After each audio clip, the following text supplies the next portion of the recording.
Wow, guys, about to react to the video. JD Vance just dropped a massive announcement. He was talking about the border security, California fires, and also the January 6th rioters. This is about to be a crazy video. Before that, I need you guys to hit the subscribe button, check out his channel in the description. Get right to it. Let's do it. Well, welcome back to Fox News Sunday now as Vice President-elect. Congratulations. Thank you. It's good to be here. Okay, so I want to talk to you about the fire situation in California because your administration will be coming in, taking over the reins as the feds are trying to meet that along with many other emergency situations they have going on. Gavin Newsom, the governor of California, has written to President Trump saying, let's not be divisive right now. Come out and visit. Let people see us working together. Any indication the president-elect may do that? Well, I know the president would love to visit California. And first of all, our hearts go out to everybody who's been affected by the storms. I've seen some of these videos of people where, folks have lived in those homes for 25, 30, 35 years and everything is gone. And whatever your political affiliation, it's hard not to see those images and just be heartbroken for our fellow Americans who are going through a very tough time. And I do think, frankly, the federal government has to do a better job. President Trump is committed to doing a better job when it comes to disaster relief. That's true for the hurricane victims and flood victims in North Carolina. It's true for the fire victims in California. We have to do a better job. We need competent, good governance. Now, that doesn't mean you can't criticize the governor of California for, I think, some very bad decisions over a very long period of time. I mean, some of these reservoirs have been dry for 15, 20 years. The fire hydrants are being reported as going dry while the firefighters are trying to put out these fires. There is a serious lack of competent governance in California, and I think it's part of the reason why these fires have gotten so bad. We need to do a better job at both the state and federal level. So there are... Real quick, guys, if you don't prepare for anything, you will always fail. And this guy, he knew the whole entire time that they were not prepared for this. The fire hydrants aren't even working. You're telling me if my neighbor got in a fire and the guy comes down the road to plug up, he's not getting water to put out the fire most of the time? Like, come on, man. Yo, Governor Newsom really dropped the ball for California. They said that they had defunded the fire fighting commission, that they hadn't paid for the Santa Fe reservoir, Exactly. so they couldn't access the water from the reservoir. You guys just had a fire like 3 months ago, so to not already be ready 3 months later is And this is foolish. something that happens often. Like, the fire is always going to happen. You know to prepare. Like, at some point, when are we going to start? You know what I mean? Like, when are we going to start worrying about it? But I'm not going to lie. JD Vance, you're going to see throughout this interview, he articulates himself very well. He will always have my vote going down the road. It's gonna be a nice VP, Let's keep going, guys.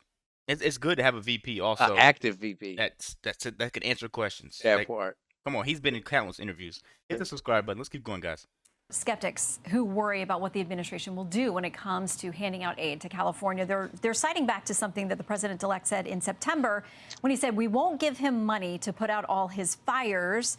And if we don't give him the money to put out his fires, he's got problems. Is there any consideration of withholding aid to Californians? No, look, President Trump cares about all Americans, right? He is the president for all Americans. And I think that he intends to have FEMA and other federal responses much, much better and much more clued into what's going on there on the ground. President Biden has been asleep at the wheel for a number of different crises. And I think this final California fire, as it's really getting out of control in Biden's last week and a half, I do think it drives home just, again, we've had incompetent governance for so long. President Trump often says that the coalition that made him the president was just a common sense coalition. There were conservatives, there were moderates, there were even a few liberals. But the thing that united us is just this basic idea that, yes, government should be smaller, but when government does the things that it should do, it ought to do them well. And that's one of the things that President Trump and I are going to fight to get back to. So President Biden is doing what he can on his way out the door on a number of issues, and critics would say. Real quick, immediately when I heard that, Biden's doing nothing. He's trying to sabotage the country, if anything. Exactly. He's trying to make a horrible mess that Trump's going to have to clean up. And I've been saying this, guys. When Trump gets in office, he's going to have so much stuff to clean up. It's going to be really hard for him to focus on the real problems for American people.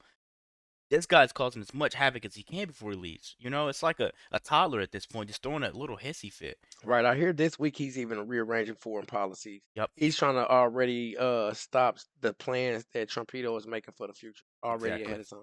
I think he stopped the drilling also, and selling off the wall parts. And Trump has already started trying to clean up his mess a little bit. We have another video dropping on this, but a family. The husband is locked away in Afghanistan somewhere, Right. and he's on the phone with the family, telling him he's gonna find a way to fix the situation. Right. Biden is just hanging up. No, I can't do anything. Biden told her straight up, Yeah, like no, I'm not getting your husband. that doesn't make sense, man. That's crazy. Let's keep going, guys. Some of those appear to be aimed at blunting what you all might have planned. Let's talk first about immigration. Politico has this headline: Biden extends temporary status of nearly 1 million migrants ahead of Trump deportations. It says the move allows people from certain countries who currently have temporary protected status, or TPS, to renew work permits and deportation protections, extending the program for El Salvador until March 2026 and Sudan, Ukraine, and Venezuela until October of 26. How does President Trump plan to handle these last-minute things, and what are his own executive actions planned, especially with regard to the border on day one? Yeah, so Shannon, if you step back a little bit, I do think it's important to reiterate that not just on the border, but on a whole host of issues, President Biden has left us an absolute dumpster fire. Now, we're excited to get to work, but we need to be open and honest about the fact that President Biden has not left the next administration in a good place, right? FEMA's funds are depleted. We have a wide open southern border. Oil is going through the roof. Bond yields went from 4.1% to 4.8% in a month. And that's on top of the fact that President Biden has been running the largest peacetime deficits in the history of this country. So we've got a lot of debt, a lot of problems, and a wide open southern border. And thank God that Donald Trump takes office in a week and a half, because we need somebody to actually govern this country effectively. Now, on the border crisis in particular, the most important thing that we have to do is to send a message that America is closed to illegal immigration. For the past 4 years, we have been wide open, and you're going to see, I think, dozens of executive orders coming from the Trump administration, coming from us on day one, that send a message to Customs and Border Patrol: you guys are allowed to do your job again, and to illegal immigrants all over the world: you are not welcome into this country illegally. If you want to come through, you've got to come through proper channels. What about the critics who... Real quick, guys. 1 million people get extended to stay until 2026. Imagine how much havoc they're going to cause, how much chaos they're going to cause. Man, A lot of these people are criminals. and then he's like the main criminal spots: Venezuela, the Sudan. You know what I'm saying? And then for a whole another year, Yeah, you're trying to mess up his plans in the future. What is the behind this? What is the thinking behind some of exactly. these actions that Biden's doing on his last week? Exactly. Where's he coming from with this? A lot of this stuff is not making sense. That doesn't even add up to me. Let's keep going, man. Make sure you guys hit the subscribe button, man. This is Crazy. how much havoc they're trying to cause us. who are humanitarian activists and others who are worried about these deportations, saying families are going to be separated, people are going to be put in tents and in terrible conditions. They have real concerns about the way you plan to actually mete out those things you're planning to do. Yeah, so this term is something you're going to hear a lot in the next couple of months, the next couple of years, Shannon: family separation. I think it's important. That's a euphemism. That is a dishonest term to hide behind the fact that Joe Biden has not done border enforcement. If you say, for example, in the United States, we have a guy who's convicted of a violent crime and has to go to prison, we want that guy to go to prison. But yes, it does mean that that guy is going to be separated from his family. That is the consequence of committing violence upon your fellow citizens. If you come into this country illegally, you need to go back home. You need to have basic law enforcement. And what the Democrats are going to do is they're going to hide behind this. They're going to say that this is all about compassion for families. It is not compassion to allow the drug cartels to traffic small children. It is not compassionate to allow the worst people in the world to send minor children, some of them victims of sex trafficking, into our country. That is the real humanitarian crisis at the border. You're not going to exacerbate it through law enforcement. You're going to fix it through law enforcement, and that's what Donald Trump is going to do. But fair to say those egregious things that you cite that I would think all Americans are against. Sure. That's a small fraction of the millions of people who are here, who have built lives. Many of them have been here for decades. So you do have hundreds of thousands, maybe even 1 million people who, in addition to crossing into the border illegally, have also committed some measure of violent crime. So it's actually a very large number of people, Shannon. And the point is that if you want to fix the overall border crisis, you have to engage in law enforcement. We can't buy into this lie, really, from the extreme left, because I agree with you. Most Americans want common sense border enforcement. We can't buy into this lie that law enforcement at the American southern border is somehow not compassionate to families who want to cross illegally. Our number one responsibility is compassion to our fellow Americans, and that starts with enforcing the southern border. You cannot have a country of law and order, of stability, of basic good governance unless you get control of what Biden has left us at the American southern border, and President Trump is committed to doing it on day one. You talk about what he's left on the border. He wants to talk about what he's left you on the economy. There was a robust report out of December on jobs. Unemployment down to 4.1%. President Biden says his policy decisions are finally paying off. Here's a bit of more he said on Friday. Sure.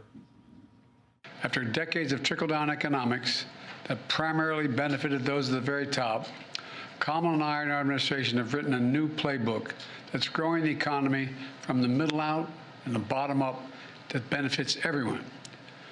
The new playbook is working. Okay, so the December numbers were good. The new playbook is working. Come on, man. What are we talking about, Biden? And this dude is an old clown, man.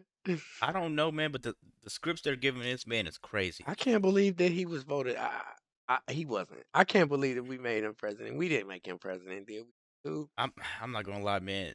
They are making Democrats look so bad. They already look bad enough, but they are making Democrats look so bad, and they're causing so much harm to the actual Americans that live in this country. You know, because they're not putting Americans first.